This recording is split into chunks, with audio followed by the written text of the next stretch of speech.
ဘဝမှာလေအရာအလုံးသားပြည့်စုံနေမဲ့ဆိုရင်ဘလို့နီမလဲလို့တွေးဘူးကြပါသလားဒီနေ့မှာတော့ရှင်းဟောင်းအနာဂတ်စကားတစ်ခုကိုပြန်လှန်ကြည့်ရင်းနဲ့အဆုံးစွန်ထိပြည့်စုံမှုကိုရရှိခဲ့ပြီးမဲ့အရာအလုံးကိုဆွန့်လွတ်ထားခဲ့တဲ့ဖယားလောင်းတစ်ပိုင်းရဲ့စကြောင်းကိုအတူတူလေးလာကြည့်ကြရအောင်ပါကဲဒီမျိုးကိုလေးနဲ့အစဖြူချိကြတာပေါ့လူတိုင်းလိုချင်တဲ့စီစိန်ဥစ္စာတွေအချွေရန်တွေချစ်ချင်းမေတ္တာတွေအရာဟာလို့အပြည့်စုံရရှိထားတဲ့ဖွားမျိုးကိုတစ်ခါလောက်စိတ်ကူးနဲ့မှန်းကြည့်ကြရအောင်ဒီနေ့လေးလာမဲ့ဇလန်းကအဲ့ဒီလိုပြည့်စုံမှုရဲ့အထွတ်ထိပ်ကိုရောက်ခဲ့တဲ့မင်းသားတစ်ပါးချောင်းပါပဲဟုတ်ပြီဒီဇလန်ရဲ့အပိုင်းတစ်မှာတော့အဇီတာမင်းသားရဲ့မယုံနိုင်လောက်စရာစီစဉ်ချမ်းသာတွေကိုအရင်ဆုံးလေးလာကြည့်ကြပါမယ်ဒါဟာရွှေတွေငွေတွေရေနနာတွေဆိုတာထားအများကြီးပို့တယ်တကယ်ကိုစိတ်ကူးထဲမှာတောင်မှမန်းဆန်းနိုင်တဲ့အတိုင်းအဆမရှိချေကြွယ်ဝမှုမျိုးပါဒီအချက်ကတကယ်ကိုစိတ်ဝင်စားစရာကောင်းနေဗျသူ့ရဲ့ကြွယ်ဝမှုဟာသာမန်မဟုတ်ဘူးပြာသားတဆောင်စီမှာအေးရမရွှေအိုးကြီးတွေရှိတယ်အဲ့ဒီအိုးတစ်လုံးရဲ့အဝကတိတ်ယူစနာကျဲတယ်ပြီးတော့အနက်ကတော့မြေကြီးအဆုံးထိပဲတယ်ဆိုလိုတာကသုံးလို့မကုန်နိုင်ဘူးပေါ့ဒါတင်ပဲမလဲအဲ့ဒီရွှေအိုးတစ်လုံးစီကနေလိုရပရိသပင်ကြီး6ပင်စီတောင်ပေါက်သေးတာဆိုတော့သူ့ရဲ့စီစဉ်ဟာဘယ်တော့မှကုံဆုံးသွားမှာမဟုတ်ဘူးဆိုတာကိုပြနေတာပါပဲသူ့ရဲ့အခြေရန်တွေကလည်းတကယ့်ကိုအမခံပဲဥပမာအနေနဲ့ပြောရရင်သူ့ရဲ့ပြတာတဆောင်စီမှာတော့ကဘာပေါ်မှာအရှားပါဆုံးနဲ့အမြင့်မြတ်ဆုံးလို့သတ်မှတ်ထားတဲ့စက်တန်စင်မဲအကောင်ရေ9000စီရှိတယ်လို့ဆိုပါတယ်ဒါအပြင်လက်စည်းလို့မြန်ပြီးအလုံးတရာတမိုးကြီးရဲ့လောဟာကတင်တော်မျိုးမျိုး1000စီကိုလည်းပြားတဲ့အတိုင်းမှာထားရှိတယ်လို့ဖော်ပြထားပါတယ်ဒါတွေဟာတာမန်မြင်းတွေလုံးဝမဟုတ်ပါဘူးကဲသူ့ရဲ့နန်းတွေအချွေရန်တွေကိုကြည့်လိုက်အောင်ပြတာတက်ဆောင်နေမှတယ်နော်သူ့ကိုဖျော်ဖြေပြုစုဖို့မောင်းမပေါင်း16000ကြီးရှိတယ်ဆိုတော့သူ့ရဲ့ဘဝဟာဘယ်လောက်တောင်စီစဉ်ကျဲဝင်လိုက်မလဲဆိုတော့စဉ်းစားတာကြည့်ပါတော့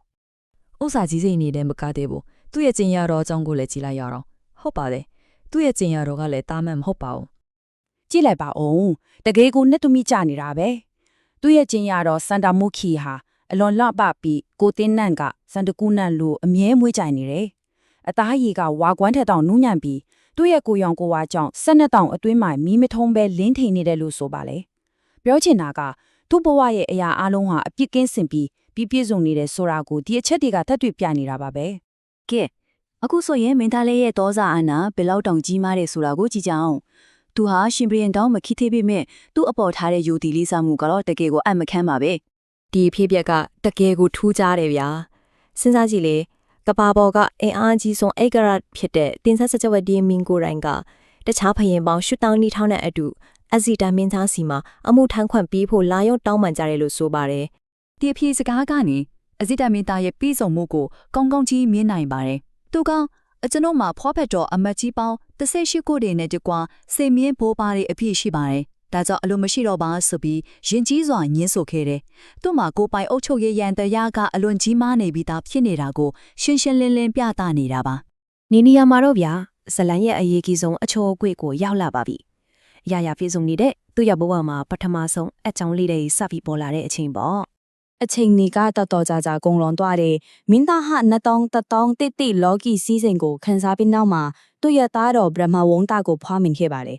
အဲ့ဒီနောက်မှာတော့သူ့ဘဝကိုတဆစ်ချိုးဖြောင်းလဲစေမဲ့အထူးကအဖြစ်ကြီးဖြစ်ပွားခဲ့ပါတယ်ဒီနေရာမှာဘုထဝင်ဇလန်းတွေမှာအမြဲတွေ့ရတဲ့အဓိကအချက်ဖြစ်တဲ့နေမိတ်ကြီးလေးပါကိုရှင်းရှင်းလင်းလင်းတွေ့ရပြီပေါ့သူ့အိုးသူနာသူ့တေကိုမြင်ပြီးလောကရဲ့မမြဲခြင်းသဘောကိုသိမြင်သွားတယ်နောက်ဆုံးမှာတော့တင်ငင်အေးချမ်းနဲ့ယဟန်တစ်ပါးကိုဖူးမြင်ရတဲ့အခါသူ့စိတ်ထဲမှာတန်ဝဲကတရားတွေပြင်းထန်စွာဖြစ်ပေါ်လာခဲ့ပါတယ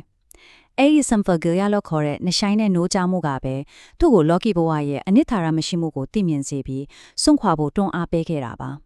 ါဒါပေမဲ့စိတ်ဝင်စားစရာတစ်ခုကတော့မှတ်တမ်းတွေမှာအနေနဲ့ကွဲပြားမှုရှိနေတာပဲ